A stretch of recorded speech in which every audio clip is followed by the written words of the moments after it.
Hello students, welcome to the class 11 microeconomics chapter 5 production function. Today we will discuss the law of variable proportions, that is returns to a factor. What does this law says? The law of variable proportion says that the marginal product of a factor input initially rises with its employment level, but after reaching a certain level of employment, it starts falling. But for considering this law, we have to assume certain conditions, and these assumptions are here.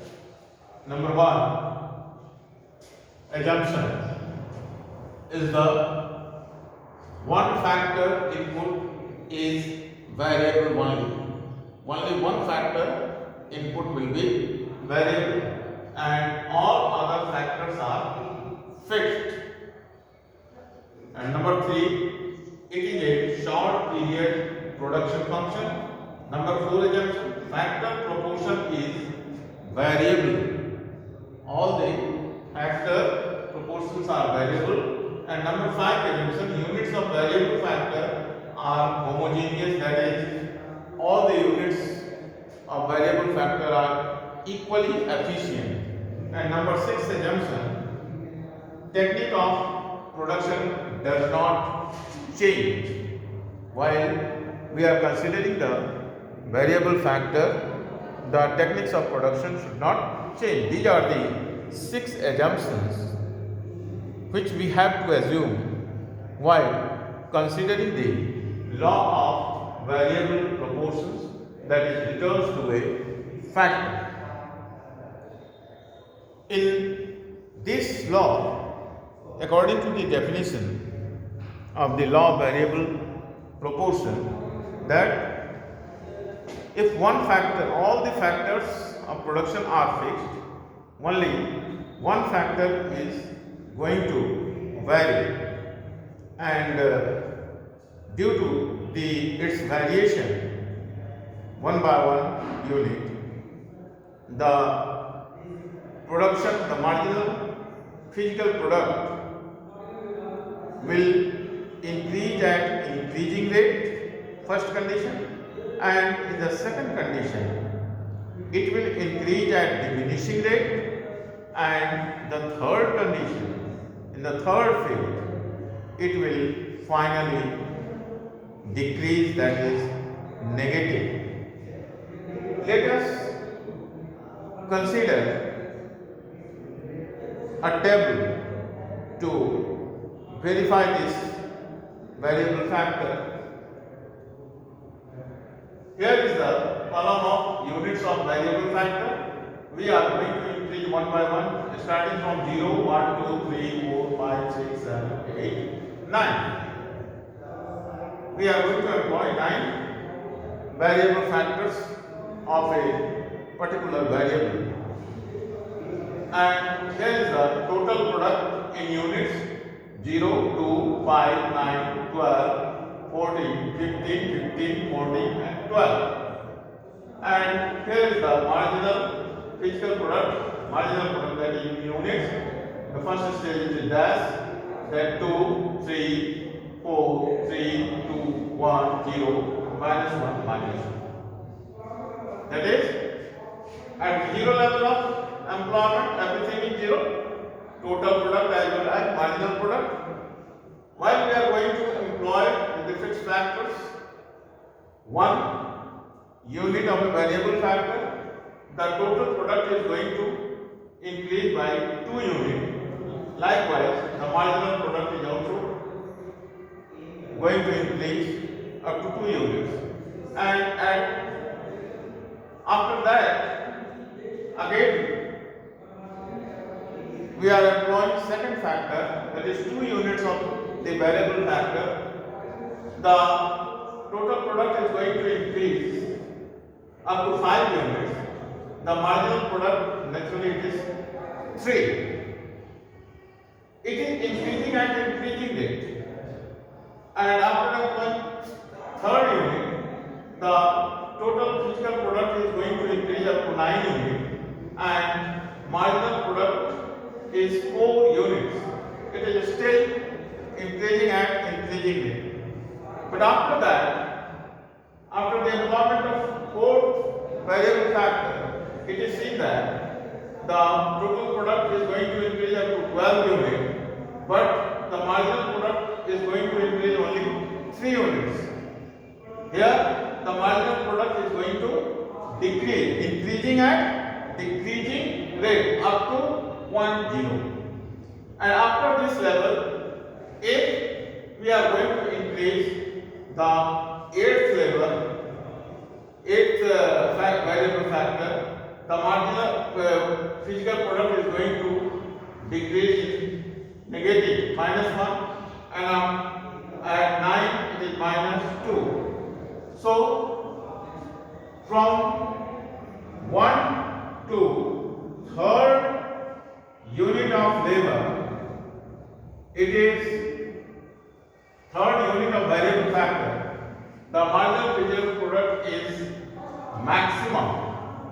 That is the first stage, that is increasing returns to the factor, that is marginal product is increasing. And in the second stage, it is from fourth variable factor to seventh variable factor. It is going to increase but at diminishing rate, that is marginal product falls positively and becomes 0. It is not diminishing, returns to a factor. And in the third stage, that is at 8th and 9th variable factor, the marginal physical product becomes negative. This is called negative returns to a factor. If with the help of this table, the same situation is depicted on a graph, then we will see that the same situation can be seen. Here is the y-axis, here is the x-axis. In the first part, we are going to on the depict on y-axis total product, and the lower segment, second graph, marginal product, and on the y-axis the variable factor, and on the x-axis variable factor. Here also variable factors. This is 0. The variable factors 1, 2, 3, 4, 5, 6, 7. Here marginal product, and here variable factor 1, 2, 3, 4, 5, 6, 7. Here if we depict it, that at third level, say at third variable factor employment, the total product is 9 and marginal physical product is 4. Total product is 9. We will start at third. This is the third variable factor, and this is 10 units of total output. Here is the 9. We will start this curve from origin to increase up to this. And after it will start to increase and decreasing rate, and this way. Here it is increasing and increasing rate, then it is increasing up to this point at diminishing rate, and this is the total product curve. This is the first phase, and this is the second phase, and this is the third phase.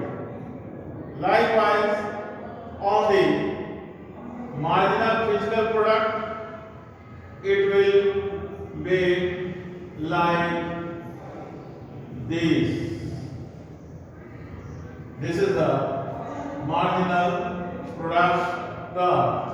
And third, it is maximum, that is first stage.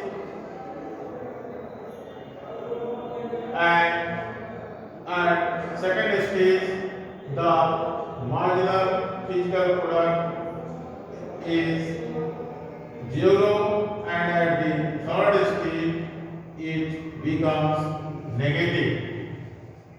In this way, we can see the law of variable proportion returns to a factor. This is the first phase, that is increasing at increasing rate. This is the second phase, increasing at diminishing rate. And this is the third stage, finally negative. The product is going to decrease. Likewise, in the empty case, marginal physical product in the first stage is going to increase and reaches at its maximum on the starting of second phase, and second phase it is going to diminish. This is the second phase. C 3 2 1 0. It is going to decrease, and finally it becomes negative. In this way, we can explain the law of variable proportions. This is the law of variable proportion. Now, let us say the causes of the first phase, that is why this situation arises in the production function. What are the reasons? What are the causes of this increasing returns to a factor? Causes. What are these causes? Number one, it is due to the better utilization of fixed factor. Second cause, efficient utilization of variable factor. And third reason, cause, better coordination between factors. And what are the causes of the second stage? It is due to the overutilization of the fixed factors, and second cause, imperfect substitution of factors, and third cause, poor coordination. These are the causes of second